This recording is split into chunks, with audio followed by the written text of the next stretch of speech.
Hello, and welcome back to Something in the Shadows. Today we have the tale of Chernobyl from r/CreepyPasta on Reddit. I'll leave a link down in the description below. My grandfather always told me that in his old town, the children weren't allowed to go into the woods. As the children grew up, they would dare each other to go into the woods. Grandpa talked about the demons and monsters that lurked in the shadows. Him and his friends used to dare each other to go into the woods. On a cool fall evening, he dared his friends to go in. They heard a loud bang, and they all scattered. It would become all too apparent what the sound was soon. The next day, the town ran crazy as the remains of what appeared to be a man was found next to the river. Parents questioned the children relentlessly all afternoon. Which direction did they see the boy disappear into? None of them wanted to say anything. None of them wanted to get in trouble or blamed for his disappearance. Sometime later in the middle of the night, they woke up to sirens going off. The emergency beacon was activated. Everyone was running around, frantic, packing and loading up their vehicles and families. Amongst the chaos, the townspeople were running around screaming. The town was sinking into the ground. That hell had opened its gates. They evacuated the town one last time. They all said our goodbyes. His mother kissed his father and said to him, "Please be careful." And him and all the other firemen watched them ride into town. That was the last time he saw his father. The last thing he said to my grandfather was, "Protect your sister at all costs." Granddad never saw his father or the other men that went back to town after that. It's been 20 years since I last stood at this gate and watched the town fall apart and watched as my father and other men disappeared. The country warned the people not to go in, that countless other explorers have vanished, that looters have disappeared without a trace. Something calls my name to come back to this place. As I'm riding my motorcycle into town, down the country road, I see the empty vehicles left behind by the ones who came to see this place. I have an unsettling feeling. I remember from the time that my grandfather said that there are demons hiding in the shadows. I get to the entrance of the town and I stare at my old apartment complex that I haven't seen in all these years. It feels as if someone is watching me from the shadows inside the dark, glassless windows. Against my better judgment, I enter the decrepit building. As I'm standing on the threshold of my childhood apartment, breathing in heavily musky air, this feeling wanting me not to go into the apartment got stronger. As I walk inside, I look around my old living room.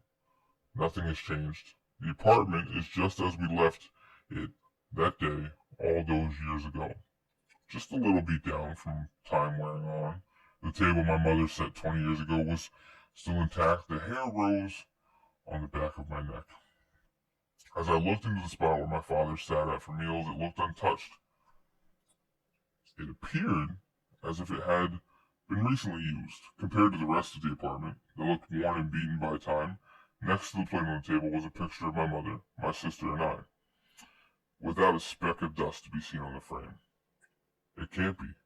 There's no possible way. I kept telling myself as I walked slowly down those lonely 8 flights of stairs. I stood next to my motorcycle, breathing heavily, contemplating the idea. Could it be that my father is still alive? I tell myself it's not logical or possible. If he was still alive, why did he not try to find us? Why let us think he was gone for all those years? It started to get dark as the sun got lower in the sky, the town illuminated as the sun was setting. I decided to ride my bike close to the reactor as I could. I stopped within a safe distance. The Geiger counter let me know that the radiation levels were rising. So I stopped. I stared upon the fire truck, with an eerie, blood-chilling feeling running through my veins. As I gazed upon the fire truck that my father rode into town upon so many years ago, it had looked as if it had been torn apart by the demons I heard so many stories about as a child. I could hear leaves rustling not too far from me, unknown voices in a familiar tongue, whispering in the wind. My gut told me it was time to leave, that I didn't belong here anymore. My heart told me to keep staring at the reactor. Through the shadows, I noticed a familiar face materialize. His eyes lit up with fire from the reflection of the sun. I heard his voice. It was a quiet whisper, just as I remembered it. Son, I love you. Before I heard anything else, I hopped on my motorcycle. The sun was setting quickly. I gazed upon the town and the woods surrounding it one last time. Creatures with eyes darker than hell started to appear in the shadows. I drove as fast as I could down the country road, watching the silhouettes in the mirror appear behind me where I had just been standing. I felt like I had just been in my father's presence for what I knew would be the last time.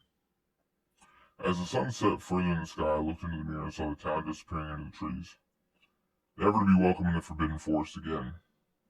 The secret of what I saw will die with me, for I knew next time there would be no warning for my father to get out on time. The demons and the monsters would not be as forgiving again.